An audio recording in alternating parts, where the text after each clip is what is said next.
사랑하는 성도 여러분, 안녕하세요. 앤드류 모레이의 그리스도의 기도학교라는 책으로 오늘도 함께 은혜를 나누고자 합니다. 오늘 제목은 순종, 기도의 능력에 이르는 길입니다. 요한복음 15장 16절 말씀, 너희가 나를 택한 것이 아니요 내가 너희를 택하여 세웠나니 이는 너희로 가서 열매를 맺게 하고 또 너희 열매가 항상 있게 하여 내 이름으로 아버지께 무엇을 구하든지 다 받게 하려 함이라. 야고보서 5장 16절 말씀, 의인의 간구는 역사하는 힘이 큼이니라. 아멘. 지성소에서 그토록 놀라운 영향력을 행사할 수 있는 우리에게 주님께서는 무엇을 구하든지 아버지께서 주신다는 약속을 여기에서 다시 한번 반복하십니다. 주님께서는 또 내가 너희를 택하여 세웠나니 이는 너희로 가서 열매를 맺게 하고 또 너희 열매가 항상 있게 하여 라고 말씀하셨습니다. 이어 마지막에 열매 맺는 너희가 내 이름으로 아버지께 무엇을 구하든지 다 받게 하려 함이라는 말씀을 더하십니다. 이것은 너희가 내 안에 거하면이라는 말씀에 담긴 의미를 좀 더 충분히 표현한 것에 지나지 않습니다. 주님께서는 주님 안에 거하는 것의 목적을 열매 맺는 것, 더 열매를 맺는 것, 열매를 많이 맺는 것이라고 말씀하셨습니다. 이렇게 우리가 열매를 맺을 때 하나님께서 영광을 받으시며 우리는 제자된 증거를 보여줄 것입니다. 주님 안에 거하는 것의 실체는 열매를 풍성히 맺는 것이며 구하는 것을 얻기 위한 기도의 자격, 조건입니다. 우리의 소명을 수행하기 위해 온전히 헌신하는 것이 효과적인 기도를 하는 열쇠이며 기도에 대한 그리스도의 놀라운 약속에 담긴 무제한의 축복을 여는 열쇠입니다. 이런 말은 값없이 주시는 은혜의 교류와 모순된다고 우려하는 그리스도인들이 있습니다. 그러나 값없이 주시는 은혜를 바르게 이해하면 모순되지 않습니다. 하나님의 복된 말씀을 보면 이를 잘 알 수 있습니다. 사도 요한의 말을 들어봅시다. 자녀들아, 우리가 말과 혀로만 사랑하지 말고 행함과 진실함으로 하자. 이로써 우리가 진리에 속한 줄을 알고 또 우리 마음을 주 앞에서 굳세게 하리니 무엇이든지 구하는 바를 그에게서 받나니 이는 우리가 그의 계명을 지키고 그 앞에서 기뻐하시는 것을 행함이라. 또 종종 인용되는 야고보의 말을 봅시다. 의인의 간구는 역사하는 힘이 큼이니라. 성령께서 밝혀주시는 대로 이 말씀을 보면 의를 행하는 자는 그의 의로우심과 같이 의로운 사람이라고 말할 수 있습니다. 간구하는 자의 고결함과 의로움의 의지에 호소하는 수많은 시편을 주목해 보십시오. 시편 18편에서 다윗은 이렇게 말했습니다. 여호와께서 내 의를 따라 상 주시며 내 손의 깨끗함을 따라 내게 갚으셨으니 또한 나는 그의 앞에 완전하여 나의 죄악에서 스스로 자신을 지켰나니 그러므로 여호와께서 내 의를 따라 갚으시되 그의 목전에서 내 손이 깨끗한 만큼 내게 갚으셨도다. 이 구절들을 신약의 관점에서 주의 깊게 생각해 보면 고별 광화에서 주신 주님의 뚜렷한 가르침과 완벽히 조화를 이룬다는 것을 알게 됩니다. 내가 아버지의 계명을 지켜 그의 사랑 안에 거하는 것 같이 너희도 내 계명을 지키면 내 사랑 안에 거하리라. 너희는 내가 명하는 대로 행하면 곧 나의 친구라. 실로 이 말씀들은 문자 그대로 다음과 같은 말씀을 의미합니다. 내가 너희를 세웠나니 이는 너희로 가서 열매를 맺게 하고 내 이름으로 아버지께 무엇을 구하든지 다 받게 하려 함이라. 주님께서 여기에서 우리에게 가르치시는 것을 이해하려고 노력합시다. 우리 복음주의 신앙에는 기도와 믿음으로 얻는 체험 등 신앙의 어느 한 측면만을 지나치게 바라는 위험이 있습니다. 하지만 하나님의 말씀은 다른 측면도 매우 강조합니다. 그것은 축복에 이르는 유일한 길인 순종입니다. 우리가 깨달아야 할 필요가 있는 것은 하나님과 우리의 관계에서 하나님은 우리를 창조하시고 구원하신 무한하신 분이라는 것입니다.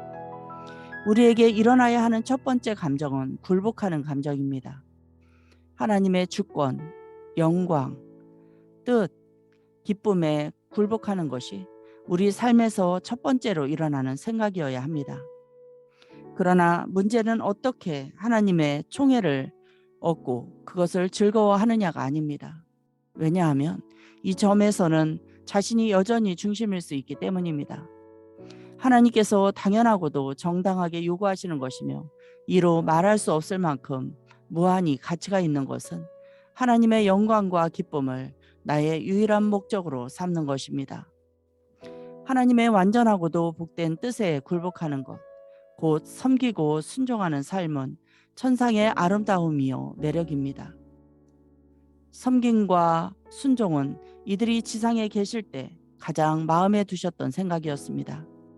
섬김과 순종은 안식, 광명, 기쁨, 능력보다 훨씬 더 중요한 우리의 소망의 목표이자 목적이 되어야 합니다. 이 섬김과 순종을 통해 우리는 더 차원 높은 축복에 이르는 길을 찾게 됩니다.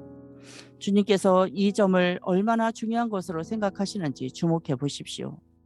주님께서는 이곳 요한복음 15장에서 주님 안에 거하는 것과 관련해 말씀하시면서 그리고 요한복음 14장에서 삼위일체 하나님이 우리 안에 거하시는 것에 관해 말씀하시면서 이 점을 뚜렷이 나타내십니다.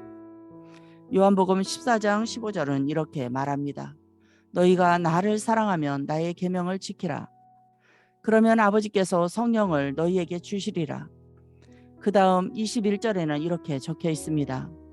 나의 계명을 지키는 자라야 나를 사랑하는 자니라.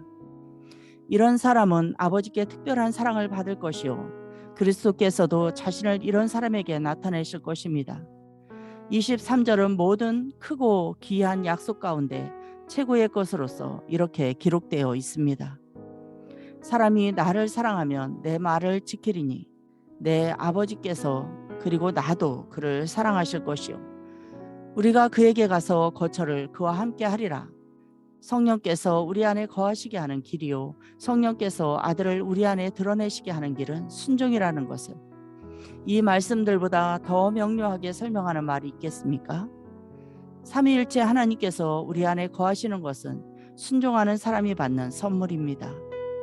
순종과 믿음은 하나님과 하나님의 뜻에 굴복하는 한 가지 행동의 양면입니다. 믿음은 순종을 강화하고 순종은 믿음을 강화합니다. 믿음은 행위에 의해 완전해집니다. 믿으려고 애쓰지만 성공하지 못하는 경우가 종종 있습니다. 그 이유는 큰 믿음을 지닐 수 있고 큰 믿음을 지니게 하는 자세, 다시 말해서 하나님의 영광과 뜻에 완전히 굴복하는 자세를 취하지 않기 때문입니다. 하나님과 하나님의 뜻에 완전히 헌신된 사람은 하나님께서 약속하신 모든 것을 요구할 능력을 얻습니다. 이것을 기도학교에서 적용하는 것은 매우 간단하지만 매우 중대합니다. 주님께서는 이렇게 말씀하십니다. 내가 너희를 택하여 세웠나니 이는 너희로 가서 열매를 많이 맺게 하고 또 너희 열매가 항상 있게 하여 너희 삶이 열매를 풍족히 맺는 삶이 되게 하여 내 안에 거하는 열매 맺는 가지로서 내 이름으로 아버지께 무엇을 구하든지 다 받게 하려 함이라. 열매를 맺기 위해 효력을 발휘하는 기도를 드리려고 애썼지만 응답이 오지 않는 이유를 몰라 의아하게 생각한 적이 얼마나 많습니까? 그 이유는 우리가 주님의 명령을 거역하고 있었기 때문입니다. 우리는 먼저 안락함, 기쁨, 힘을 갖고 싶어 합니다. 그래서 힘들다는 느낌이나 자기 희생 없이 안일하게 일했습니다. 그러나 주님께서는 우리가 약하다고 느끼든 강하다고 느끼든 또 그 일이 힘들든 쉽든 염려하지 말고 믿음으로 순종하여 주께서 말씀하신 것을 우리가 하기를 원하셨습니다. 열매 맺는 길을 가면 성공하는 기도를 할 수 있고 기도의 능력을 얻게 됩니다. 순종은 하나님의 영광에 이르는 유일한 길입니다. 순종은 믿음을 대신하거나 믿음의 단점을 보완하지 않습니다. 하지만 믿음의 순종은 하나님께서 우리를 위해 준비하신 모든 축복에 이르게 해줍니다. 요한복음을 보면 성령의 세례, 아들이 자기를 나타내심, 아버지의 내재, 효력을 발휘하는 기도의 능력 등 이 모든 것이 순종하는 자를 기다립니다. 이제 우리는 성공적으로 기도하는 믿음의 능력을 갖지 못한 큰 이유를 알았습니다. 우리의 삶을 올바른 것이 아니었습니다. 끊임없이 열매를 맺는 순종이 우리의 삶의 특징이 아니었습니다. 하나님께서는 세상을 다스리는 능력을 사람들에게 주십니다. 우리는 이런 사람들에 대한 거룩한 약속을 진심으로 인정해야 합니다. 하나님께서는 이들이 요구하지 않았다면 일어나지 않았을 일을 이들의 요구에 따라 행하십니다. 그들의 뜻은 하나님의 뜻이 역사할 수 있는 길을 알려줍니다. 이 사람들은 스스로 순종하기를 배웠습니다. 이들이 하나님께 충성하고 하나님의 위엄에 복종하였으면 의심할 여지가 없습니다. 순종과 열매 맺음이 효과적인 기도로 가는 길임을 인정한다면 우리는 우리의 삶이 이 길에서 너무도 벗어나 있다는 것을 부끄럽지만 인정해야 합니다. 구주께서 맡기시는 임무에 전념합시다. 우리의 주인이신 그분과의 관계에 몰두하려면 우리는 더 이상 안락함, 기쁨, 축복 등의 생각으로 하루하루를 시작해서는 안 됩니다. 우리가 첫 번째로 생각해야 할 것은 나는 주님의 것이다 라는 생각이어야 합니다. 매 순간 그분의 소유물로서, 그분의 일부로서, 그분의 뜻을 알고 행하려고 하는 사람으로서 행동해야 합니다. 나는 예수 그리스도의 종이요 노예입니다. 이 사실에서 활기를 찾으십시오. 만약 그분께서 이제부터는 너희를 종이라 부르지 아니하리니 나는 너희를 친구라 하였노라 말씀하시면 친구의 지위를 받읍시다.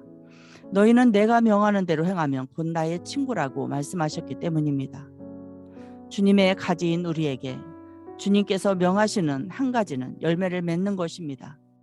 다른 사람을 축복하는 삶과 예수님 안에 사랑과 생명이 있다는 것을 증명하는 삶을 사십시오. 예수께서 우리를 택하신 목적이나 우리에게 맡기신 일, 즉 열매 맺는 일에 믿음과 순종으로 모든 삶을 바치십시오. 주께서 이 일에 우리를 택하셨다는 것을 생각하고 그분께서 맡기신 주님의 임무를 받아들이십시오. 주님께서는 우리에게 요구하시는 것을 언제나 우리에게 주십니다. 열매 맺는 삶과 주님 안에 거하는 삶은 우리가 이룰 수 있는 삶이라는 것을 확신하십시오. 이 확신 속에서 우리는 강건해질 것입니다. 그리고 열매를 맺을 때만이 기도가 효력을 발휘할 수 있는 이유를 이해하게 될 것입니다. 그리스도께 순종하여 주님의 뜻을 행한다는 것을 입증하는 사람은 무엇을 구하든지 아버지께 받을 것입니다. 무엇이든지 구하는 바를 그에게서 받나니 이는 우리가 그의 계명을 지키고 그 앞에서 기뻐하시는 것을 행함이라. 기도하겠습니다. 참 좋으신 하나님 아버지, 우리가 부분적으로만 깨달은 것을 완전히 이해할 수 있도록 우리를 가르쳐 주옵소서. 하나님의 뜻에 순종함으로써만 하나님의 약속을 얻고 그 약속을 기도에서 효과적으로 이용할 수 있다는 것을 완전히 깨우쳐 주옵소서. 가지인 우리가 포도나무인 주님 속으로 더욱 깊이 성장하여 완전한 사랑을 이루는 길은 열매 맺는 일임을 알려주십시오. 하나님과의 이 완전한 하나됨을 경험하게 해주시고 이 하나됨 속에서 무엇이든 원하는 것을 구할 수 있게 하옵소서. 복되신 주님, 하늘의 모든 천사와 땅 위의 모든 성도 그리고 지상에 계실 때 주님께서 보여주신 하나님에 대한 그 순종이 우리의 최고 특권임을 가르쳐 주옵소서. 순종이 특권이 되는 이유는 하나님의 지극히 높은 영광, 즉 하나님의 완전한 뜻과 하나 된다는 면에서 아버지 하나님과 하나가 되기 때문입니다. 주님의 뜻대로 주님의 계명을 지키고 열매를 맺으면 우리의 영적 본성이 완전한 인간의 상태로까지 성장해서 무엇이든 구하고 받는 능력을 지니게 된다는 것을 알려주옵소서. 주님을 우리에게 나타내옵소서. 주님과 주님의 말씀에 온전히 복종하는 모든 사람들이 주님의 섭리와 능력을 통해 날마다 주님의 놀라운 약속을 체험하게 하옵소서. 모든 것 감사드리고 주 예수 그리스도의 이름으로 기도드립니다. 아멘.